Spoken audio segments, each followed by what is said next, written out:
TV, kituo kilicho bora. Star TV Brightness One.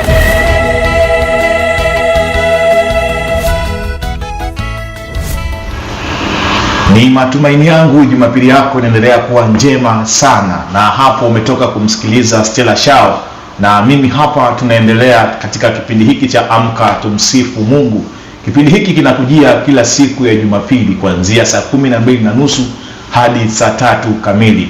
Nikukaribisha tena tuweze kuendelea katika kipindi hiki, na hapa nimekuletea mchungaji ambaye tena atakwenda kuifanya kazi ya kuhakikisha mtumishi wa Mungu uliyekaa hapo kwenye TV yako kwamba unakwenda kuyafahamu mengi kuhusu neno la Mungu.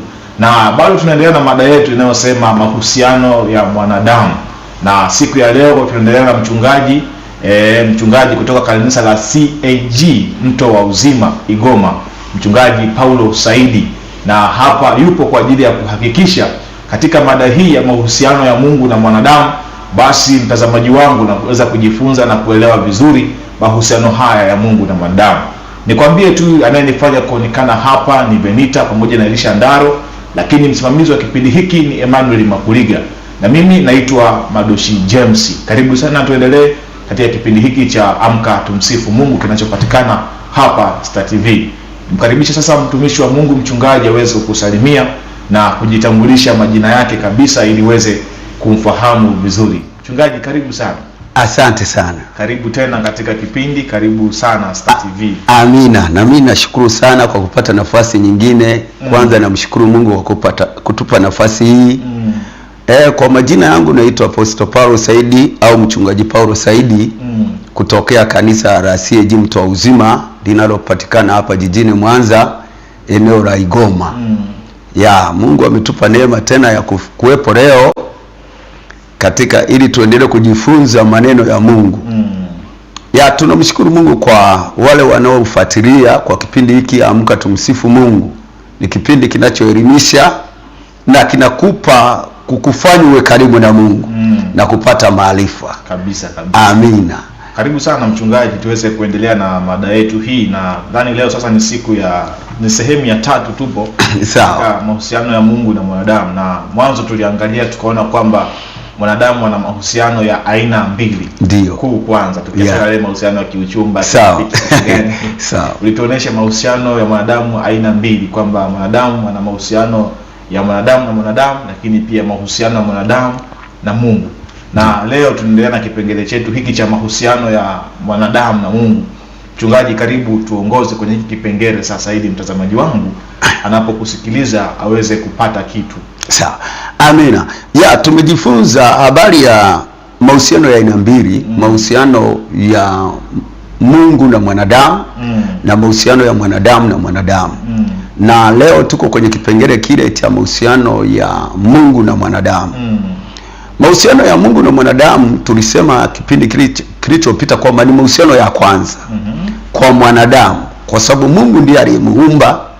Kwa hiyo mwanadamu anahusiana na Mungu, ndio mahusiano ya kwanza kabisa. Na nikasema ni mahusiano ya kiroho, kwa sababu Mungu ni roho.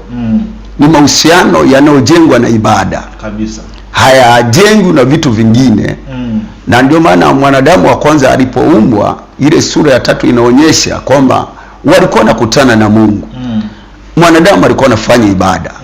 Hata ukisoma katika kitabu kile cha Mwanzo sura ya 4, utaona baada ya Adamu amezaa watoto Habili na Kaini, nao wanafanya ibada. Kwa hiyo yale mahusiano yanaendelezwa. Utaona kwamba ni ya ibada. Na tuende sasa mbele ili tukayangalie kwamba haya mahusiano yalianza lini na Mungu alitaka mwanadamu aweje kabisa. Katika mahusiano yale mwanadamu aliumbwa akatawale kazi za Mungu alizoziumba Mungu. Kwa hiyo kilichowaweka katika msingi ule ni mahusiano yale ya kutenda kile wanachokubaliana. Katika kitabu cha Mwanzo ile sura ya 1 na mstari wa 26 nitausoma. Anasema Mungu akasema, na tufanye mtu kwa mfano wetu na kwa sura yetu, wakatawale samaki wa baharini na ndege wa angani na wanyama na nchi yote pia na kila chenye kutambaa kitambacho juu ya uso wa nchi. Mungu 27, Mungu akaumba mtu kwa mfano wake, kwa mfano wa Mungu aliwaumba. Tuwaweza kuona hapa, nimezungumza ni mahusiano ya kwanza kabisa. Lakini huyu mwanadamu aliumbiwa makusudi ya kutawala vitu alivyoviumba Mungu. Kwa hiyo mwanadamu yupo duniani kwa niaba ya Mungu, kutawala vitu vya Mungu.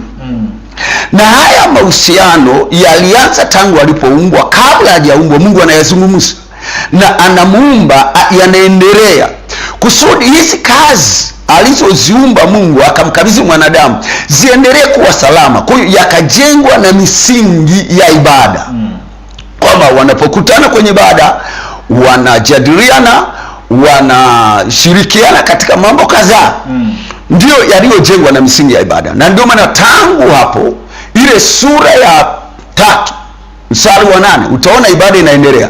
Ile sura ya 4 utaona ibada, Kaini na Habili wanaendelea na mahusiano yale yale, japokuwa ni ya kiroho. Wanaendelea kufanya ibada ili wapate maelekezo kwa Mungu ya kutawala vile vitu, ili wapate msaada kwa Mungu katika maisha yao, kwa sababu mwanadamu ana nguvu za aina mbili. Ana nguvu za kiroho, ana nguvu za kimwili. Na haya mahusiano ya kiroho ndio yanayoleta nguvu za kiroho ambazo zinamfanya amkaribie Mungu, amsogelee Mungu, azungumze na Mungu kiurahisi kabisa. Lakini akipoteza ile nguvu ya kiroho, kwa sababu ameharibu mahusiano, hawezi kuzungumza na Mungu tena, hawezi kumsogelea na Mungu.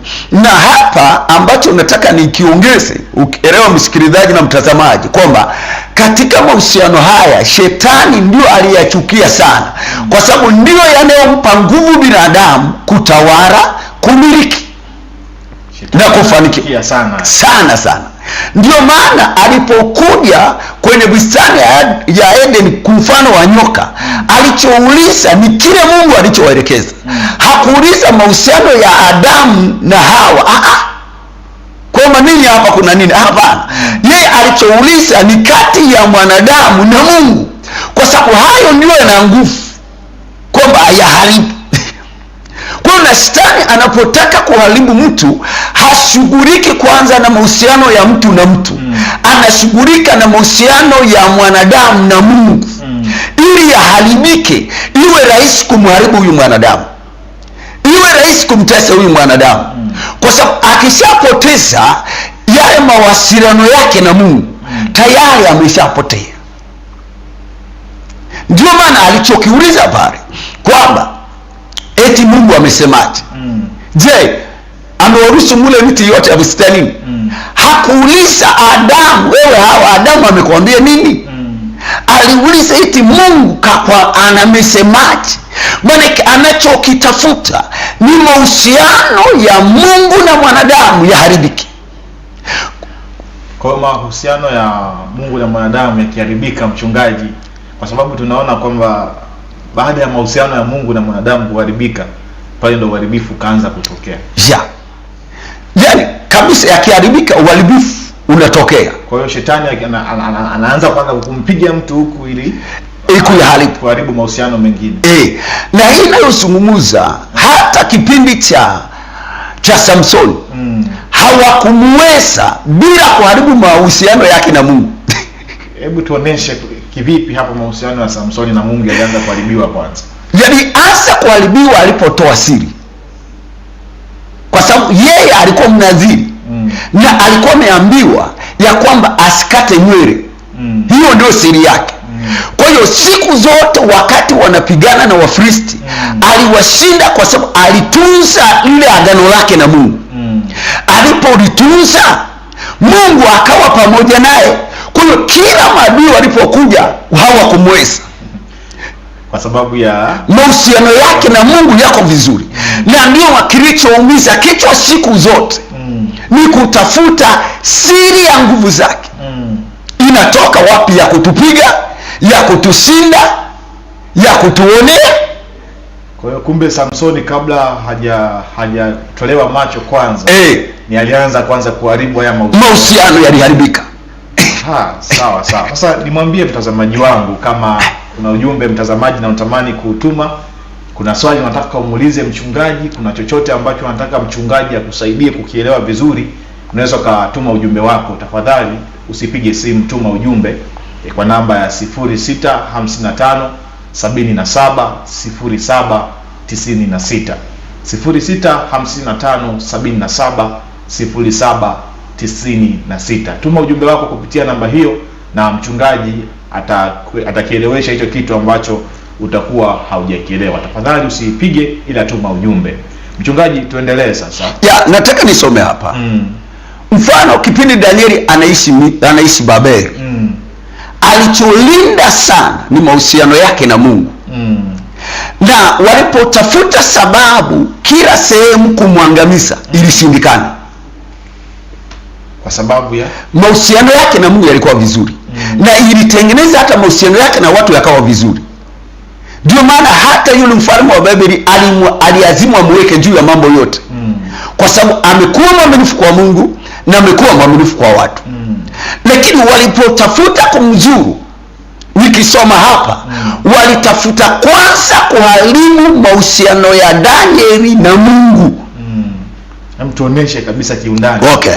Katika kitabu cha Danieli ile sura ya 6 inazungumza, nianzie ule mstari wa 4. Inasema, basi mawaziri na maamiri wakatafuta sana kupata sababu ya kumshtaki Danieli kwa habari ya mambo ya ufalme, lakini hawakuweza kuona kwa sababu wala kosa, kwa maana alikuwa mwaminifu, wala hakuonekana kosa wala hatia ndani yake. Mstari wa 5 unasema, ndipo wale watu wakasema, hatutapata sababu ya kumshtaki Danieli huyo tusipopata katika mambo ya sheria za Mungu wake. Kwamba huku hatutapata sababu ya kumshinda, isipokuwa tutapata kwenye sheria ya Mungu wake. Mahusiano kule. Wanaenda kwenye mahusiano. Kwamba nguvu inayomfanya Danieli afanikiwe inatoka kwa Mungu wake. Mafanikio aliyonayo Danieli yanatoka kwa Mungu wake. Ndio maana amepanda mpaka nafasi hii. Ndio maana amepewa nafasi hii. Kwa hiyo walipotaka kumharibu, wakasema tutapata kwenye sheria za Mungu wake. Amkosee Mungu wake, amuasi Mungu wake, maana ndiye anayemlinda, ndiye anayempigania. Kwenye mahusiano ya kiroho na Mungu, ukiasi, shetani anakuonea, mapepo yanakuonea. Sasa kwa hiyo mahusiano ya kiroho yanatufanya tuwe salama. Tuwe salama, tusionewe na mapepo, tusionewe na uchawi, tusionewe na majini, kwa sababu tuko salama. Na ndio maana Danieli, kumbuka lile taarifa, lilikuwa na waganga, lilikuwa na wachawi. Kwa hiyo kila vitu vilikuwa inafanyika, na ndio maana walichotafuta kwa Mungu wake. Na Danieli alipojua hawa watu wanatafuta kuharibu mahusiano yangu na Mungu, aliyalinda, akayalinda. Na ndio maana utaona walitunga sheria kwamba mtu asiabudu kwa muda wa siku 30. Yeye akaendelea kuomba, maana anachokilinda ni mahusiano ya Mungu wake. Na alipoendelea kuomba na kuyalinda, ndio maana inafika sehemu anahukumiwa tupwa kwenye tundu la simba. Haogopi simba, Mungu anaingilia kwa sababu ya mahusiano yake yako vizuri.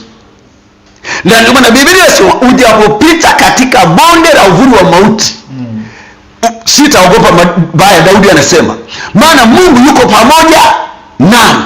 Na Danieli alijua mahusiano yake akiwa vizuri, hata akitupwa kwenye tundu la simba atakuwa salama. Na haya mahusiano yanaonyesha namna ambavyo napendana kwa ukaribu. Hivi si tumeshazoea kuona neno mahusiano haijawahi kwenda mbali sana na neno upendo. Linaambatana na upendo. Kuna watu wana mahusiano makali hawa, maana yake upendo ni mkubwa sana hapo. Na ndio maana katika Methali sura ya ya 8 mstari wa 17 anasema, Mungu mwenyewe anasema, nawapenda wale wanipendao na wale wanitafutao kwa bidii wataniona. Manake mahusiano yanaunganishwa na kupendana. Karibu sana kati ya mahusiano ya mwanadamu na Mungu. Kiwango cha upendo kinazidi kuwa kikubwa sana. Kwa sababu ni kikubwa sana. Mfano tukirudi tu hata kwenye Agano Jipya, kwenye Injili ya Yohana sura ya 3 mstari wa 16 anasema, kwa jinsi hii Mungu aliupenda ulimwengu hata akamtoa mwanawe pekee. Hakupenda miti, hakupenda wanyama, aliwapenda watu. Kwa hiyo mchungaji, nitumie neno hili kwanza. Kuna watu wanadhani kwamba wanapendana na Mungu, lakini kiukweli ni kwamba hawapendani na Mungu kabisa. Kwa sababu mmoja wapo kuonyesha unampenda. Unayempenda huwezi ukatenda kinyume naye. Na kinyume ndio hicho kwenye mahusiano. Lazima ulinde mahusiano. Na ndio maana hata akiwa mke na mume wanapendana, watalingana, hawezi kuzini kwa sababu ya mahusiano. Ya mahusiano yao. Kwamba huyu mwenzangu akijua itakuwaje? Itakuwaje? Nikimkosea huyu itakuwaje? Hapendi. Yaani kila mmoja anatamani kumpendeza mwenzake. Na ni gharama, mahusiano ni gharama. Kwa sababu kuna kujinyima. Na ndio maana unaona mahusiano ya Danieli na Mungu yanamhatarisha Danieli. Atupwa kwenye tundu la simba. Kwa hiyo ni gharama, na watu hawapendi gharama kwa sababu mahusiano yao na Mungu ni gharama. Wanataka vitu yani awe huru. Na wakati mahusiano ya kimapenzi yenyewe lazima utawajibika. Lazima uwajibike. Unatumia hela. Kama jinsi wanavyosema kuna upendo bila kutoa, bila gharama haupo. Na ukipenda Mungu lazima uwajibike. Lazima uwajibike. Kwamba wengi hawapendi kwa sababu wanajua akimpenda Mungu, akitaka aishi pamoja naye, aache hiki, aache kuzini, aache kulewa, aache kufanyaje, aache uongo. Sasa watu hawapendi hicho. Wanataka waishi hivi, alafu wanasema anapenda Mungu. Sawa, mtazamaji, nadhani namsikia mchungaji vizuri kabisa. Na nikwambie tu kwamba kama basi unahisi kitu kinaugusa moyo wako, unaweza ukafanya maamuzi mapema kabla muda haujakuishia. Nikuombe uendelee tu kutuma ujumbe wako. Na huyu anasema kwamba, mchungaji, baba yangu ni mgonjwa, anaitwa Paulo John, na kuomba mchungaji muombe. Sasa wewe nikuombe utachukua namba za mchungaji kama atatoa hapo mwishoni, ili uweze kumfuata huko. Huyu anasema sawa. Huyu anasema, mtumishi, Bwana Yesu asifiwe, naitwa Ibrahimu, baba wa imani. Sawa. Mtumishi, Bwana Yesu asifiwe, naitwa Ibrahimu, baba wa imani, nipo Shinyanga mjini Kitangili. Nauliza, kati ya Biblia, Agano la Kale na Agano Jipya, maneno ya Mungu ya kweli? Sasa mtumishi wa Mungu, mtumishi atakujibu wakati mwingine. Niombe tusome meseji zingine. Bwana Yesu asifiwe, naitwa Betha Magafu, naomba kumuuliza mchungaji, kanisa lake liko Goma upande gani? Mchungaji, swali hili. Na nianze kujibu. Kanisa liko Igoma pale Ndama. Ukifika pale Ndama uliza barabara ya Humaki. Au akae makini, tutakapofika mwisho tutamuelekeza kwa mtu ambaye atahitaji. Kwamba ukifika tu pale Igoma pale Ndama, kituo cha Ndama, uliza barabara ya Humaki. Pandisha tu na ile barabara ya Humaki, basi utanipata. Lakini na kuna huyu aliuliza kwamba maneno ya Mungu kwenye Biblia, Agano Jipya na Agano la Kale, ni ya kweli? Ni kweli. Msaidie. Ukweli wake ni huu. Kila kilichoandikwa kinatimia. Mungu aliposema mwanadamu atakufa, mpaka leo anakufa. Hakuna asiyekufa. Sasa tuna mashaka gani? Kama unakufa, tuna mashaka gani? Okay. Sawa. Kwa hiyo kuna maneno mengi nikianza kuyachambua utakula kwa jasho, mpaka leo anafanya kazi. Labda hatuhakikishie hilo kwamba anakula kwa jasho ama vipi. Kwa jasho. Kwa hiyo neno la Mungu ni kweli. Nikushukuru mtazamaji uliotuma ujumbe wako, na unatusaidia sana kuelewa vizuri kwa ujumbe unaotuma. Huyu anasema, naitwa Michael Meli, niko Dar es Salaam. Mchungaji anafundisha vizuri sana. Hiyo ni injili iliyo hai. Kwa sasa ni ngumu sana kupata injili kama hiyo. Anaitwa Michael kutoka Dar es Salaam. Asante sana Michael, na nimkaribisha sasa mchungaji aweze kuendelea ili tuweze kufika mwisho. Sasa mchungaji, karibu, kama kutakuwa kuna ujumbe ambao bado unahisi mtazamaji anatakiwa. Nimesema mahusiano ya Mungu na mwanadamu ni gharama. yanahitaji nidhamu bila gharama na kujua kanuni ya kiroho, kwa sababu katika Injili ya Yohana sura ya 4 na mstari wa 23 Yesu anasema wale waniabudu halisi wataniabudu katika roho na kweli. Kwamba unapokuwa na nidhamu, unatii sheria ya Mungu, ni rahisi sana kumsogelea Mungu katika roho na kweli, kwa sababu Mungu anapokuwepo pamoja nawe haonekani kwa macho ya damu na nyama. Anakuja kuonekana. Mfano, wakati Mungu yuko pamoja na Danieli kwenye tundu la simba, watu hawakumwona kwa macho na damu na nyama, lakini matukio aliyoyafanya kwenye tundu la simba ndiyo yaliyodhihirisha Mungu yuko pamoja na Danieli, yuko pamoja na Danieli. Kwa hiyo anakuwa ndani yako. Hata unapokuwa ukimwabudu anakuwa pamoja na wewe. Na sio hao tu, tunaweza kuwasoma Shadraka na Meshaki na Abednego. Utaona walilinda mahusiano yao na Mungu. Mfalme Nebukadneza alipotengeneza sanamu akasema watu waiabudu, wao walikataa. Wanacholinda ni nini? Ni mahusiano yao na Mungu. Maana Mungu amesema tusiabudu kitu kingine isipokuwa yeye. Na huyo ametengeneza kingine, anataka kutuharibu ya mahusiano yetu na nani?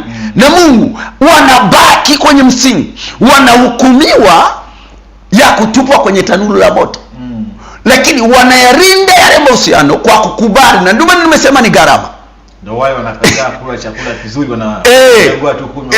wanaamua kurudi, wanatupwa kwenye tanuru la moto, lakini utashangaa wanaingia kwenye moto hawaungui. Sawa. Sasa mchungaji, tufike mwisho sasa. Niombe kama kuna chochote cha mwisho kwa dakika, nadhani sekunde hata 30, utupe ujumbe ili mtazamaji aweze kukuelewa vizuri hapa.